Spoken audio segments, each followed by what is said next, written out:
jolly good. Hello, boys and girls, ladies and gentlemen. My name is Clank Zoker, and welcome back to another My Thoughts On. Today, I'm going to be talking about Up in the Air, directed by Jason Reitman. Is it pronounced Reitman? Reitman.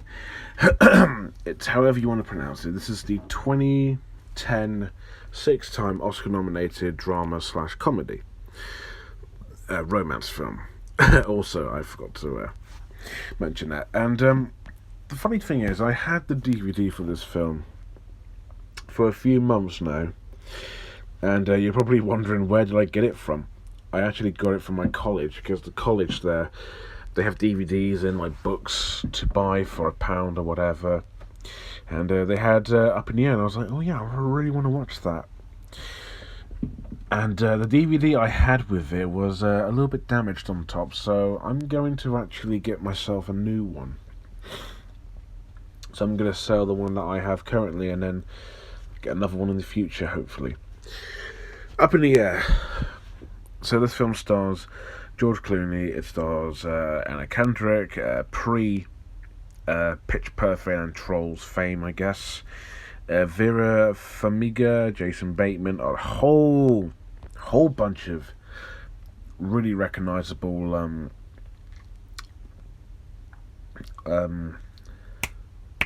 names here. So it's quite interesting, I must say. Yeah, it is. So what's the film about? What isn't it about? So the film's about this guy named Ryan Bingham. He's played by George Clooney. And there you go, that's my shit George Clooney impression.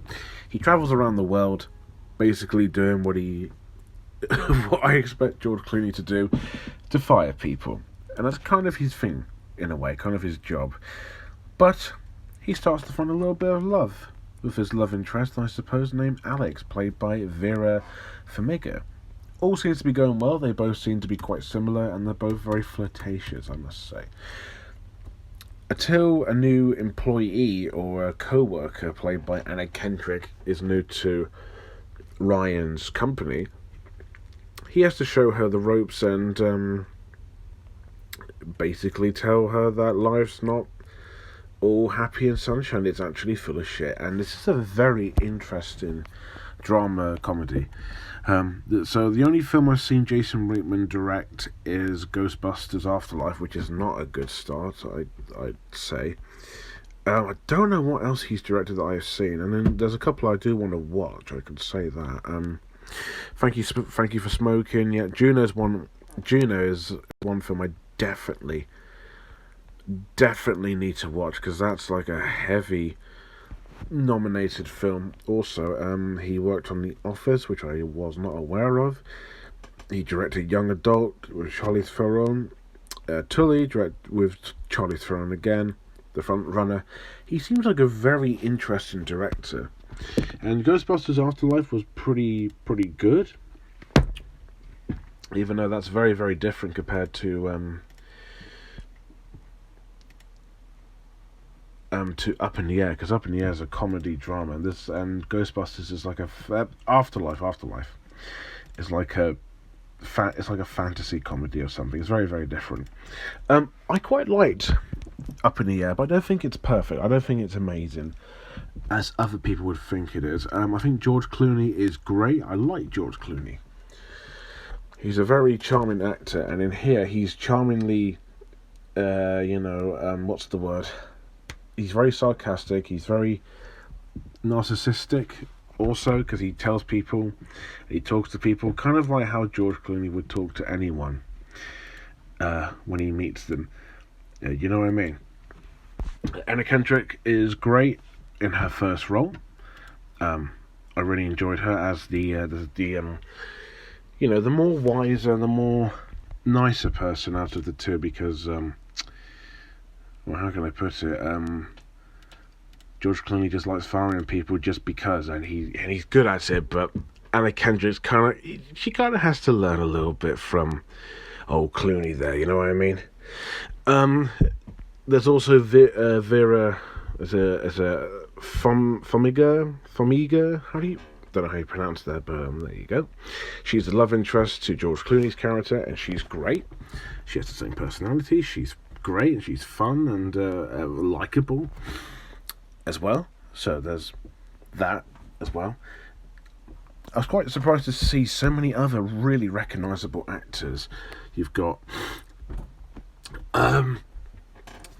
Jason Bateman, you've got J.K. Simmons, Sam Elliott, Zach Galifianakis in a very short role, Danny McBride.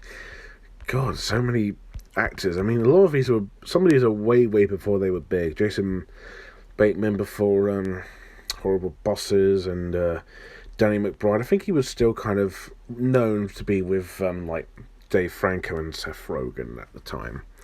And they're all great, even if their roles are not huge or key, I guess, for all of them, but you know, but they're great, so I can't complain, really. And this film obviously came out in 2009.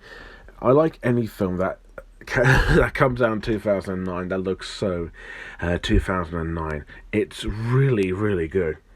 I mean, obviously his Ghostbusters movie, Reitman's Ghostbusters movie, looks better on a visual and lighting effects level, and just how beautiful it is. But Up in the Air just has that really sensitive and very vibrantly 2009 look to it, and I like it. It's very nice. I like the music. I think the music choices are quite nice and very humble, and I guess varied in many cases. The characters are not all...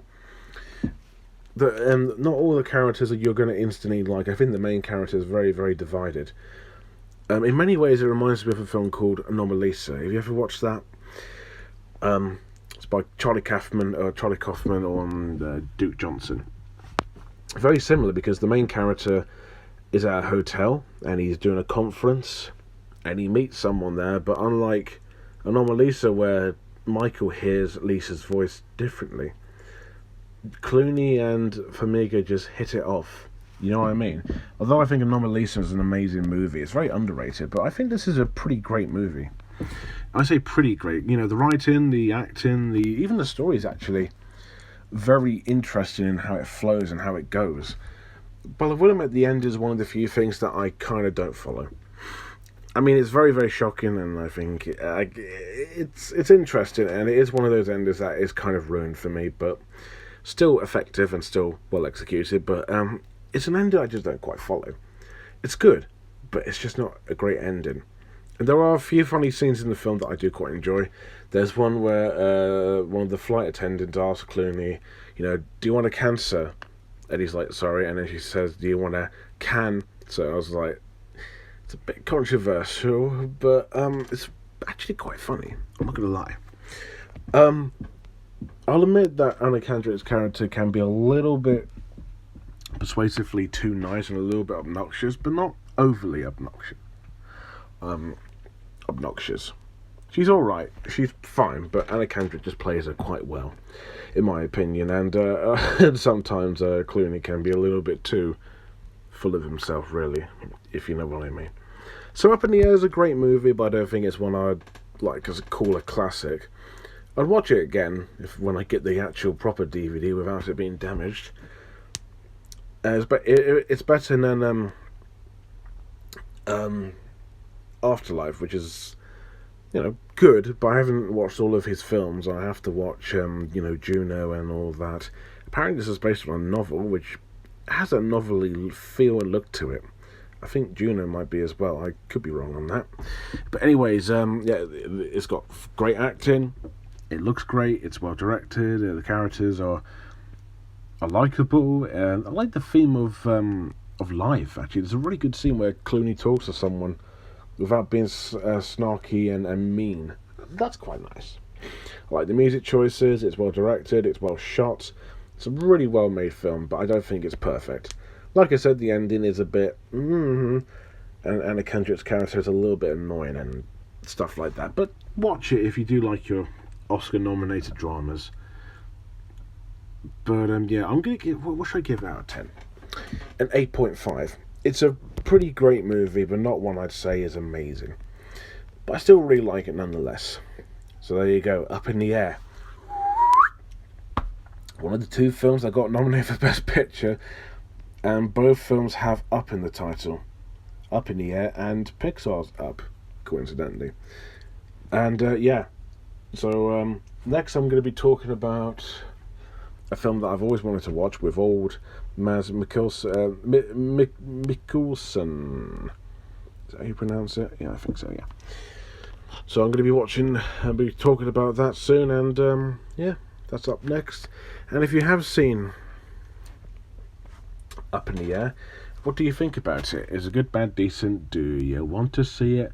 Let me know below. And as always, thank you guys for watching. Don't forget to like, comment, and most importantly, subscribe. And until next time, bye for now.